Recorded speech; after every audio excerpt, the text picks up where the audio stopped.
계속해서 보도록 하겠습니다. 여러 보살들을 위하여 대승경을 설하시니 그 이름이 무량의경이었다. 이는 보살을 가르치는 법이며 부처님께서 항상 보호하시고 마음에 두어 잊지 않으시는 경이었다. 부처님께서 이 경을 설하시고 결과부자로 무량의처 삼매에 드시니 몸과 마음이 전혀 흔들리지 않으셨다. 이때 하늘에서는 만다라 꽃과 마만다라 꽃과 만수사 꽃과 마만수사 꽃이 비오듯 부처님 위와 여러 대중들에게 내렸으며 넓은 부처님의 세계는 6가지로 진동하였다. 이 부분까지 보도록 하겠습니다. 여기에서 매우 중요한 내용이 나옵니다. 6가지 상서가 나타나는 장면입니다. 그 중에 첫 번째인 설법의 상서가 나타나는데요. 한번 보도록 하겠습니다. 여러 보살들을 위하여 대승경을 설하시니 그 이름이 무량의경이었다. 여기서 무량의라는 말은 하나의 법 가운데서 한량한 법이 나온다, 이러한 의미입니다. 무량, 한량 없는 법이 나온다. 이 경은 보살을 가르치는 법이며 부처님께서 항상 보호하시고 마음에 두어 잊지 않으시는 경이었다. 여기서 보살을 가르치는 법, 이게 나오는데요. 여기서 법이라고 하는 것은 진실한 제법 실상의 도리를 나타내는 법입니다. 즉 모든 중생이 부처다, 이러한 가르침이 이제 여기에 담겨 있는 거죠. 여기서 조금 설명드리면 이 부처님께서는 모든 보살을 위하여 대승경전을 설하셨는데 이 경의 이름이 무량의경이다, 이런 말이죠. 이것은 법화경을 설하시기 전에 설하신 경입니다. 즉 보살을 가르치는 법문으로서 부처님께서 혼념하시는 경이 되겠죠. 부처님께서는 이 무량의경을 설하시기 전에 6가지 상서로움이 있었는데 여기서 상서라고 하는 것은 복되고 길한 일이 일어날 조짐을 말합니다. 그래서 육상서, 육종상서 이렇게 얘기를 하는데 그러면 이 6가지 상서에는 뭐가 있느냐? 첫 번째 설법의 상서가 있습니다. 두 번째 입정의 상서, 세 번째 꽃비의 상서, 네 번째 땅이 진동하는 상서, 다섯 번째 대중이 기뻐하는 상서, 마지막으로 방광하는 상서, 이것을 육종상서다 그래요. 이 부분에서는 이 설법의 상서를 말하고 있습니다. 이 설법도 일종의 상서입니다. 즉 복되고 길한 일이다, 이 말이죠. 그러면 어떤 사람은 이렇게 생각할 수 있습니다. 부처님께서는 항상 설법을 하시고 항상 선정에 드시는 것이 일상적인 일인데 이것이 어떻게 상서로움으로 변합니까? 이렇게 의문이 들 수 있는데 왜 그러냐면 이 설법은 기존 설법과 다르기 때문에 그렇습니다. 그렇기 때문에 상서롭다 그러는데 이 설법을 한 후에는 곧 선정에 드시고 선정에 드신 후에는 꽃비가 내립니다. 꽃비가 내리면 곧 땅이 움직이고 땅이 움직이면 모든 대중은 기뻐하고 그런 연후에 다시 부처님의 미간 백호상에서 광방을 하는 이러한 특별한 인연, 특별한 모습을 나타내고 있습니다. 그래서 이러한 것을 6가지 모습을 나타낸다, 6가지 길상한 일이 나타날 조짐이다 라고 해서 육종상서 이렇게 얘기를 합니다. 그러면 계속해서 보시면 이 경은 여러 보살들을 위하여 대승경을 설하시니 이렇게 돼 있어요. 즉 부처님께서는 모든 보살을 위하여 대승경을 설합니다. 즉 여기에 모인 모든 대보살들도 마찬가지 이 대승경전을 들으러 온 것이죠. 그러면 여기 대승경전이라는 게 뭐냐 하면 대승경전에는 6가지 뜻이 담겨져 있습니다. 첫 번째는 이 대승경전은 법이 큽니다. 이 법이 크다는 말은 소승법은 대승법을 포괄할 수 없지만 대승법은 소승법을 포괄할 수 있습니다. 그래서 법이 크다라고 합니다. 두 번째, 대도심을 말합니다. 크게 깨달은 마음 또는 크게 깨닫고자 하는 마음, 즉 큰 보리심을 바라며 이 대승경전은 큰 보리심을 바라는 것이고 작은 보리심을 바라는 것이 아닙니다. 세 번째, 이 대승경전에는 대장경을 이해할 수 있습니다. 보살은 대승보살의 도리를 이해하며 이 보살법에 의하여 수행을 합니다. 즉 상구보리 하와 중생을 예로 들 수 있겠죠. 그 다음에 네 번째, 대승경전은 청정함이 큽니다. 즉 도를 볼 수 있고 또 도를 보면 그 청정심이 크다라는 것을 알고 수 있습니다. 대승법을 배우는 보살은 청정심이 큽니다. 그 다음에 다섯 번째, 장엄이 큽니다. 보살은 복과 지혜의 장엄으로서 자기를 장엄을 합니다. 그 다음에 여섯 번째, 시간이 크다. 이 말은 부처님께서는 새 아승직업 장구한 시간을 거치면서 수행을 하셨습니다.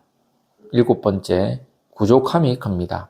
여기 구족함이란 말은 육도 만행이 원만하여 상호로서 스스로 장엄하며 보리의 과를 얻습니다.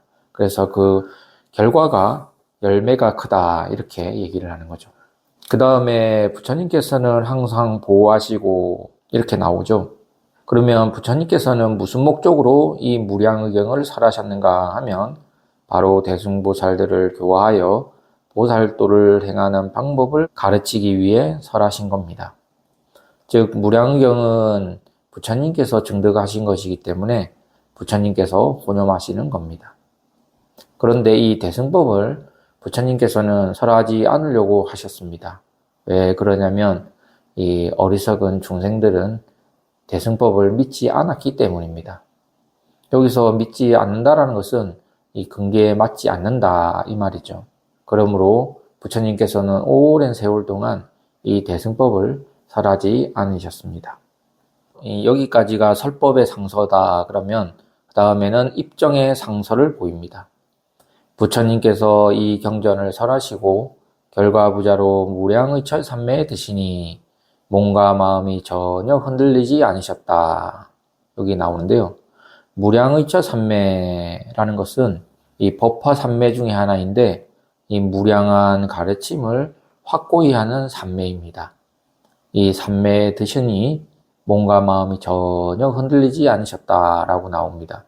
즉 여여부동하다. 즉 몸과 마음이 움직이지 아니했다.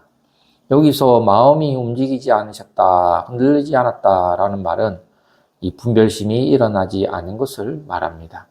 그래서 이 부처님께서 무량의철 삼매에 드시니 이 말은 다른 말로 하면 부처님께서 실상의 선정에 들어가신 겁니다.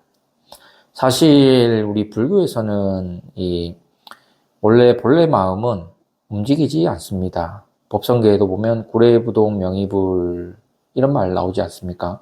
여기서 부동하다 이렇게 금강경에서는 여여부동이란 말이 있는데요. 여기서 부동하다 이 말은 뭐냐 하면 즉 선정에 들면 그 신심이 부처님의 청정한 본래의 경계를 얻기 때문에 신심이 움직이지 않습니다. 이것이 바로 부처님께서 입정, 정에 들어가는 상서입니다. 그 다음에 꽃비의 상서가 나옵니다. 한번 읽어보겠습니다. 이때 하늘에서는 만다라 꽃과 마만다라 꽃과 만수사와 꽃과 마만수사와 꽃이 비오듯이 부처님 위와 여러 대중들에게 내렸으며 이 부분이 나오죠. 여기서 만다라 꽃은 뭐냐 하면 색깔이 아주 아름답고 향기로워서 이 꽃을 보는 이로 하여금 마음을 즐겁게 해준다 이러한 의미가 있습니다. 이 천상계의 꽃이다 그래요. 흰 꽃. 그 다음에 마는 크다라는 것이니까 마 만다라 꽃은 그 만다라 꽃보다 더 큰 꽃이 되겠죠. 그 다음에 만수사 꽃과 마 만수사 꽃이 있는데 만수사 꽃은 백색 꽃이다 그래요. 이 만수사 꽃은 본이로 하여금 악업을 떠나게 하는 이것도 천상계의 꽃입니다. 여의화 이렇게 해서 얘기를 해요. 이런 거는 상식적으로 아시면 좋겠습니다. 그 다음에 부처님 위와 여러 대중들에게 이러한 꽃비가 내렸으며 라는 말이 나오죠. 이 부분은 뭐냐 하면 부처님의 설법을 들으려고 기다리는 대중들이 빠르게 그리고 늦게 오는 차이가 있지 않겠습니까? 그러한 차이가 있더라도 모두가 부처가 될 수 있다는 것을 간접적으로 나타내고 있습니다. 그래서 이 꽃비가 내리는 상서, 꽃비 상서라고 하는데 여기서 네 가지 꽃이 나옵니다. 이 네 가지 꽃의 의미를 좀 더 말씀드리면 이 네 가지 꽃은 법을 나타내는 것인데 그게 뭐냐 하면 화엄경에서 말한 십주, 십행, 십회양, 십지, 즉 보살 단계를 나타냅니다. 그렇기 때문에 모든 대중들은 이 네 가지의 수행을 거쳐 부처를 이루게 되는 거죠. 그 다음에 땅이 진동하는 상서가 나옵니다. 넓은 부처님의 세계는 6가지로 진동하였다. 여기서 땅이 진동하는 상서입니다. 모든 부처님의 세계가 이 6종주로 진동을 합니다. 왜 진동을 하느냐 하면 서가모니 부처님께서 법화경을 설하려고 생각하시기 때문에 그렇습니다. 즉, 이 경을 설하시기 전에 갖가지 경계로 경의 중요성을 형용하고 표현하기 위해서 이러한 많은 경계들이 출현하는 거죠. 여기서 6종 진동, 6가지 진동을 말하는데요.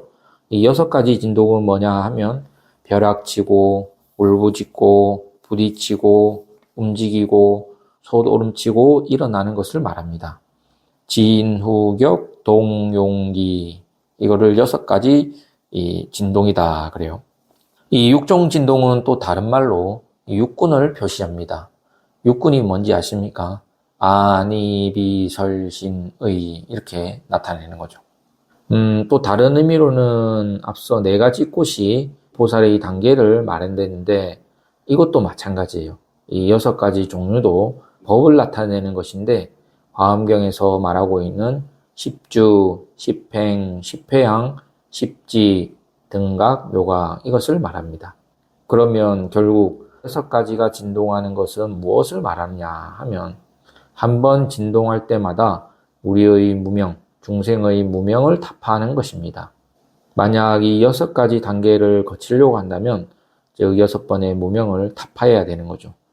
그래서 한 번 타파하면 무명은 약간 적어지지만 2번 타파하면 더욱 적어지는데 즉 6번 타파하는 것을 바로 6종 진동이다 그래요.